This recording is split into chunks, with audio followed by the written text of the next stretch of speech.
नमस्कार आप सबको। सबसे पहले तो आपको नव वर्ष की हार्दिक शुभकामनाएं। बेशक हमारा कैलेंडर 1 जनवरी से शुरू होता हो, पर हम भारतीय हैं और भारतीय संस्कृति में आज से ही नया वर्ष शुरू हुआ है। तो आज का जो मेरा ब्लॉग है वो बहुत खास है। खास कैसे है कि इसमें मैं भारतीय संस्कृति और एकेडमिक्स को जोड़ूंगी। तो आज का जो मेरा ब्लॉग है उसका जो टाइटल है वो है भारतीय संस्कृति हमारी पहचान।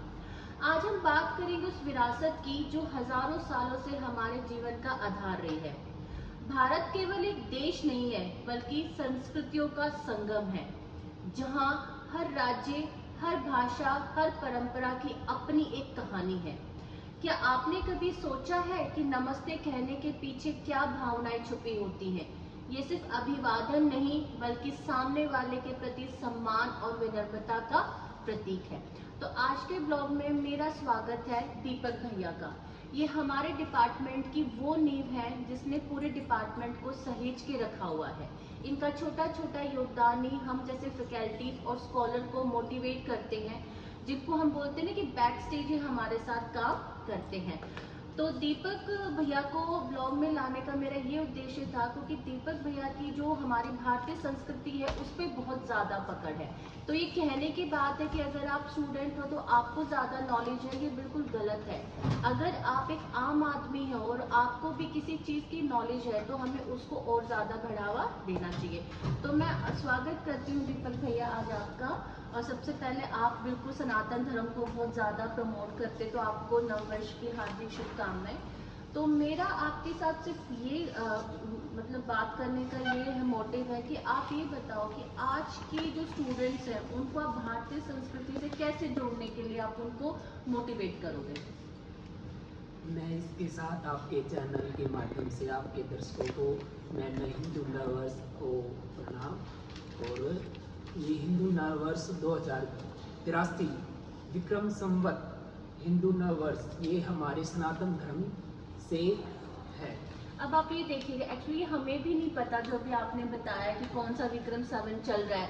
तो ये एज अ स्टूडेंट हमें इस चीज़ की नॉलेज होनी चाहिए। हाँ जी, अब आगे बताओ अब आप इसके बारे में कुछ।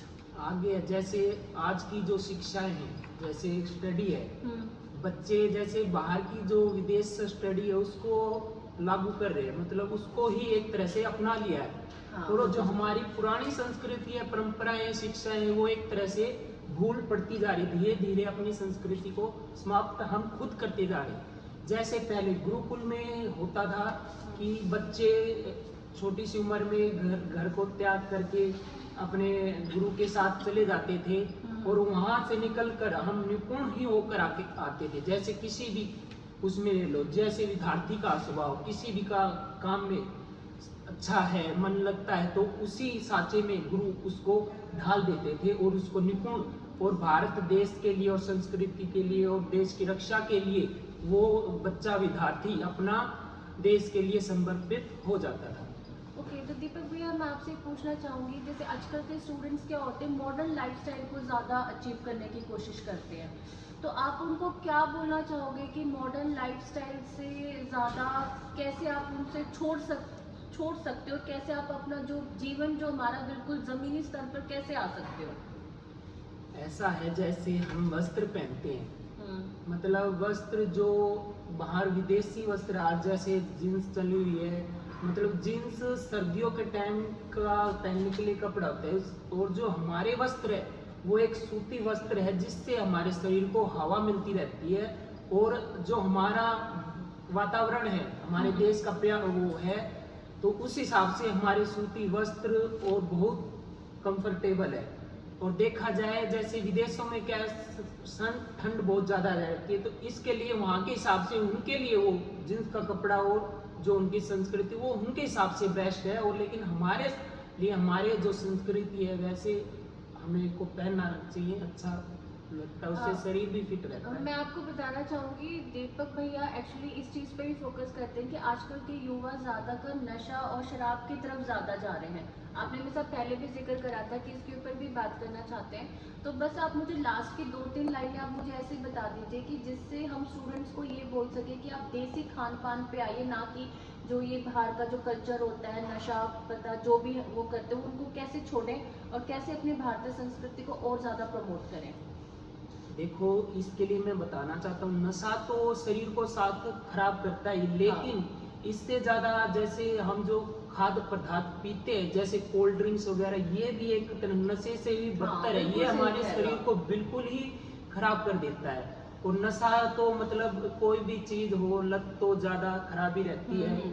जैसे मान लो हमारी संस्कृति में हुक्का, इससे बड़े बुजुर्ग पीते थे, लेकिन हुक्का वो लोग पीते थे जिनके शरीर में गैस वगैरह बनती थी, जो शरीर को अच्छे से वो कर सकती थी, शांति से नींद आ सकती थी। लेकिन आजकल के बच्चों ने वो शौक पाल लिया देखा देखी करके, मतलब पूरा दिन हुक्का, बीड़ी, सिगरेट, तंबाकू में इनमें घुसे रहते हैं। इससे शरीर का स्वास्थ्य बिल्कुल बिल्कुल खराब हो जाता है, ना अपने शरीर को ध्यान में रखते हुए। बल्कि सबसे पहले तो अपना शरीर है, इसको ही अच्छा बनाए, और इसलिए ही शरीर के साथ कोई भी अगर वो करते हो तो शरीर सबसे पहले शरीर की स्वास्थ्य है हमारा। अच्छा, तो दीपक भैया मैं आपसे आखिरी में पूछना चाहूँगी, अगर आपको कोई श्लोक वगैरह आता है या कोई आप ऐसी जो हमारे हिंदी में कुछ कोई ऐसी चीज़ होती जो आप इस मतलब ब्लॉग के माध्यम से स्टूडेंट तक पहुँचाना चाहते हो, तो आप बिल्कुल कर सकते हो कि मैं आपसे श्लोक सुनना चाहूँगी, क्योंकि मुझे पता है कि आप काफ़ी इंटरेस्टेड हो इन सब चीज़ों में। श्लोक तो मतलब बहुत लंबा चौड़ा जाता है, लेकिन मैं जैसे आज हिंदू नववर्ष के साथ साथ हमारी नवरात्रि है, इससे स्टार्ट होती है। ये नवरात्रि साल में 2 वर्ष के लिए होती है।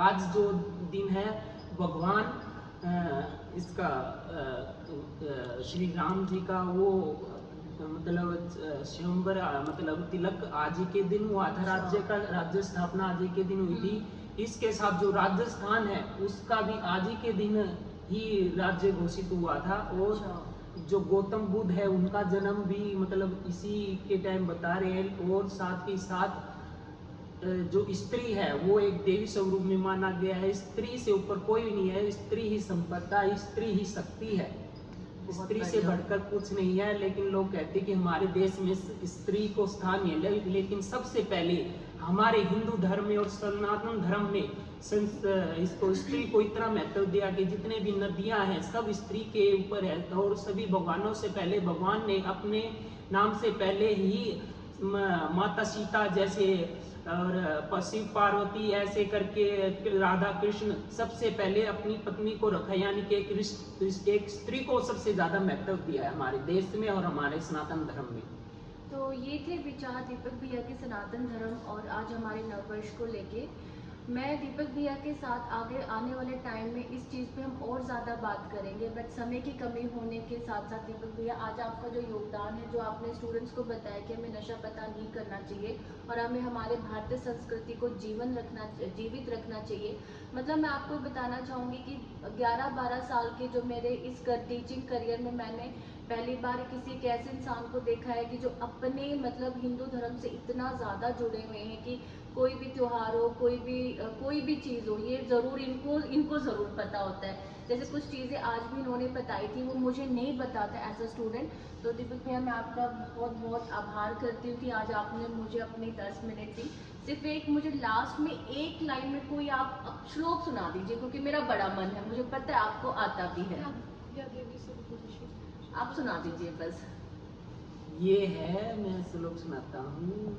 आपको कोई गीत याद आ रहा हो जो आप गुनगुनाते हैं, मुझे कुछ भी।